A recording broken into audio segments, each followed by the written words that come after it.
Welcome to the Ref Show. David Hirst and Glenn Turner join me. This is a rarity because for almost the entire first half of the show, we're going to be talking about only one game. Boy, did it throw up some issues. Arsenal 2, Hull City 0. Mark Clattenburg was in the middle.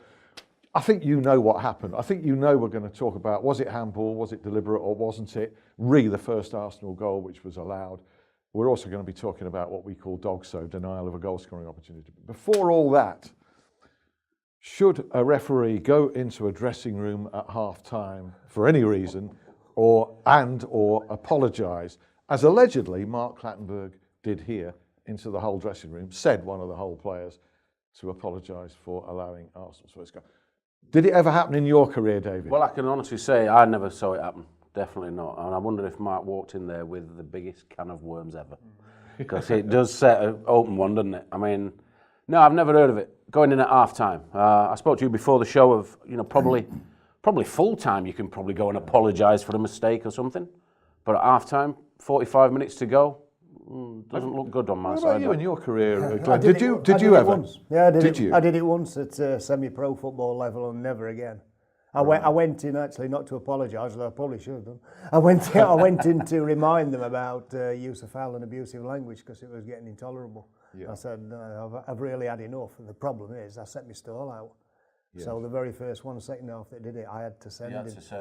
And he probably didn't deserve it. Yeah, but that's a different situation. I learned a very tough lesson. You never did it again? Never did it again. Semi-pro, right? Yeah. So in your experience, and you've worked with a lot of referees, you've never had one actually go into a dressing room?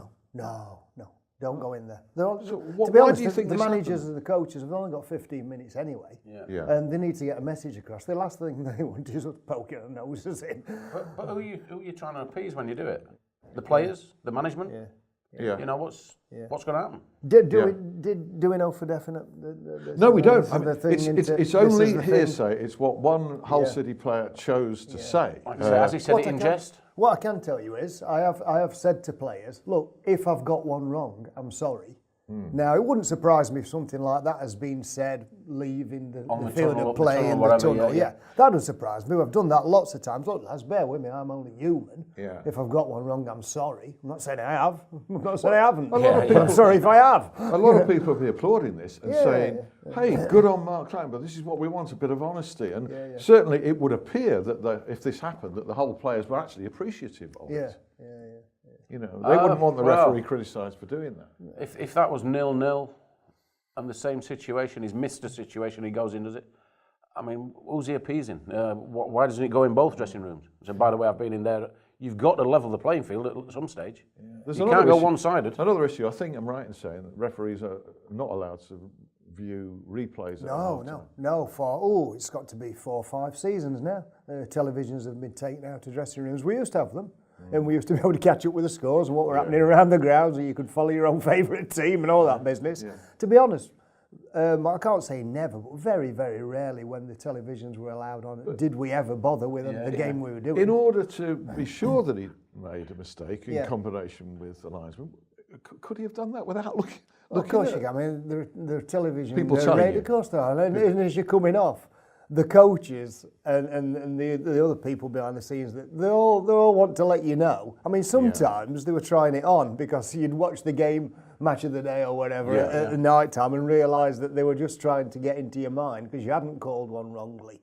Yeah. So, but there are plenty of people around who will let you know. All right, so he knew. In that instance, though, then they have got into his mind because he's supposedly gone in there. So if it's come from word of mouth, they've gone into his mind because he's actually took their word for it. How will his bosses react? PGMOL. I wouldn't imagine they'll be overly happy about the publicity that it's brought, and it'll bring into question again whether or not messages are getting through to referees. Because, look, let's be honest.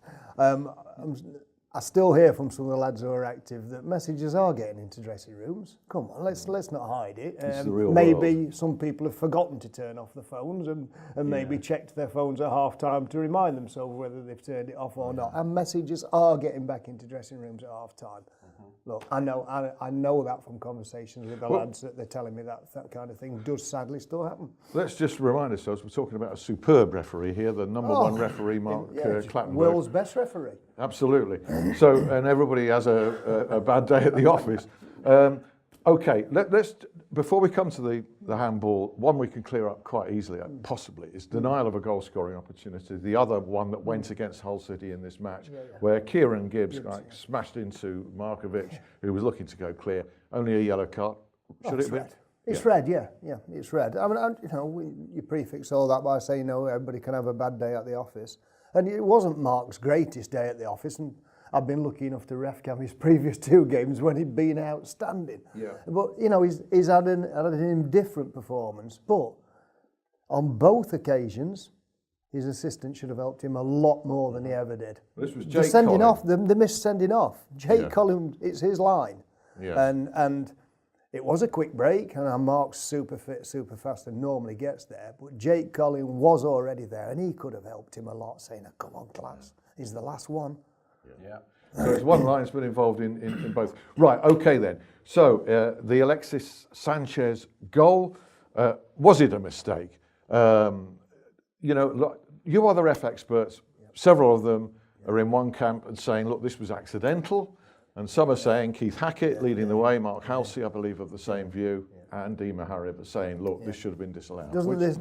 First of all, doesn't they just show how difficult this job is at times? It certainly does. Was it a mistake? I don't know. I don't know whether it was a mistake or not. The goal shouldn't have stood for me. Right. And I think, again, the assistant should and could have come in and helped Klatz. He got a better view. Was it deliberate? So I was just going to say, are you saying it's a deliberate handball? I'm saying sometimes goals are scored and they just don't feel right. And I've been in that situation more than once where you think, I'm not entirely certain, but I've got to make a call here and this just doesn't feel right. Turn it around, David, for us. I mean, well, like I say, you turn it round. Would the referee give a penalty for that incident? Yeah, had it been a defender, had it come off a defender's hand or arm like that? As a centre, exactly. Would that have been? I can think of one that would, because he's giving penalties left, right, centre. But whether they would all give one decision or all give another decision in that situation, no, clearly not. I mean, our own panel of experts can't agree. No, so why should we expect all the select group referees to agree? The referee's interpretation. Yeah. And it is one of those incidents. As a centre forward, if I put myself in Sanchez's place and that goal goes in, I think it's a goal.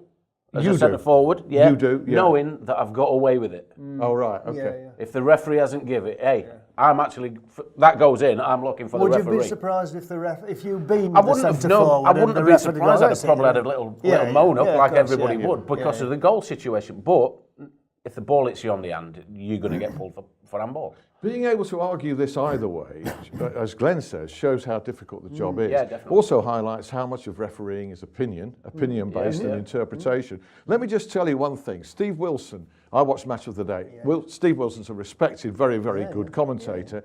I noticed real time, he doesn't notice anything wrong. He watches it again, normal speed. He doesn't make any comment. He watches another angle, normal speed, no comment. It's only when he gets the slow-mo, they say, was that a handball there?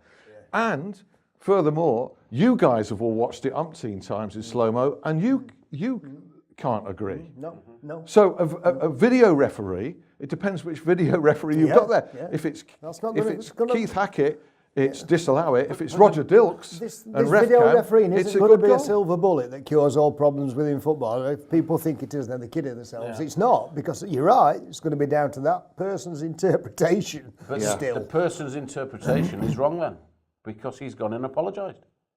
Well, this is so-called apologise. So at what stage has he thought, walking off that field, I've got to go and apologise because I got it wrong? Yeah. I didn't make the right decision. So his opinion... whether he thinks he's got it right at first, what if his video referee had agreed with him? And then Klatz had seen it afterwards and thought I needed to apologise for that. We could take this on another step. This is what I've said before with the technology. If you go to the half time, we've exceeded stuff. We could go for the whole show on this. Never before have we done a whole first part on one match and almost one incident. The whole of the rest, Premier League and Championship, was in part 2. But first of all, just have a look at this.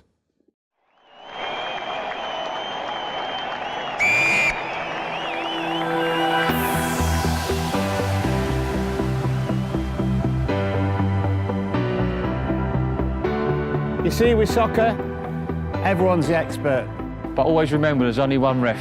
And they don't get to become the real expert without advice from people who've seen it, done it, and got the T-shirt. from Little League to the Premier League, from the Cowfield To Anfield. Soccer referees need to be at their best. And that's what You Are The Ref is about. Take a look at our website for exclusive content from our team of highly experienced former match officials. Don't be an armchair expert. Join up today at youaretheref.com.